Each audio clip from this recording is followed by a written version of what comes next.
खुलुमबाय बड' लेटेस्ट आपडेटआव बयखौबो बरायबाय रादाबखौ फरायदों आं प्रमद खाख्लारिया। गिबि निउसआव दङ मोनसे गोजोनथाव आरो गोग्गाथाव रादाब। उदालगुरि जिल्लानि सिङाव थानाय खाग्राबारि ओनसोलनि सबन कुमार बर'नि फिसाज्ला मणिकुट बर'आ MBBS फरायनो थाखाय दिपु मेडिकेल कलेजाव मुं थिसननो जायगा एबा खाबु मोनदों। बिथांनि बेबायदि मुं थिसननो खाबु मोननाया बिमा बिफा ओनसोलजों लोगोसे बर' हारिनि गेजेराव गोग्गानाय आरो रंजानाय लाबोनो हादों। ABSUनि लोगो गाहाय नेहाथारि मइनउद्दिनखौ क'क्राझार पुलिसआ सोंनाय फिननाय खालामनो थाखाय हमदों। मिथिनो मोननाय बादिब्ला थांनाय 16 अक्ट'बराव हुमकियाव मबाइल खावनाय जाथायनि उनाव सान्द आली मुंनि सासे सुबुंजों 26 अक्ट'बराव तर्क बितर्क जानायनि उनाव क'क्राझार पुलिस थानायाव पुलिसआ मइनउद्दिनखौ हमना लाङो होनना मिथिनो मोननाय जादों। बाक्सा जिल्लानि सिङाव थानाय बेटबारि खालि फुजायाव बादलिपारा गामिनि जतिन दासनि फिसाज्ला रुपज्योति दासखौ बुथारनाय जाथायाव लोब्बा थानाय दायनिगिरिफोरखौ बे जाथायनि माखासे घन्टानि उनावनो हमनो हाजोब्बाय पुलिसआ। मिथिनो मोननाय बादिब्ला गावजों गाव बुलायलायनानै बे जाथाया जादों। हमजानाय दायनिगिरिफोरनि मुं फारियै मदन बसुमतारी, गुणजित दास, राकेश दास, जोंखां बसुमतारी, अनसाय बर', दनेन बर', मिनिस्रां ब्रह्म, अनजालु बर' आरो गुबुन सानैया आयेन बादियै बैसो जायि सुबुं होनना पुलिसआ मिथिहोदों। मख'नो गोनांदि रुपज्योति दासआ बेटबारियाव गावनि लोगोफोरजों खालि फुजा नायनो फैदोंमोन। नाथाय अखानायै रुपज्योति दासनि जिउ गैयै गोथै देहाखौ बोखांनो मोननाय जादोंमोन। मोनसे दुखुनांथाव रादाब।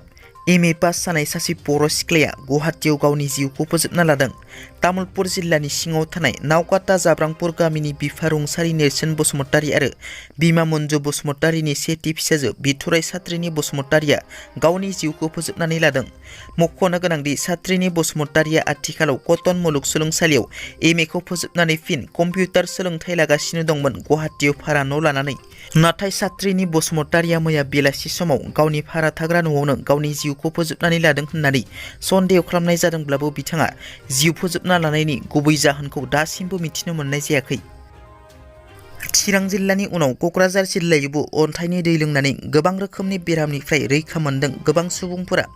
क'क्राझार जिल्लानि सिङाव थानाय सिम्बोरगाव थालिरबारि गामिनि थागिबि थिकेन्द्र बसुमतारीनि न'खरनिफ्राय अन्थाइनि दै हरगासिनो। गोसोआव फोथायनाय लानानै गुबुन गुबुन जिल्लानि गोबां सुबुंफोरा बे अन्थाइनि दैखौ लांनो फैगासिनो।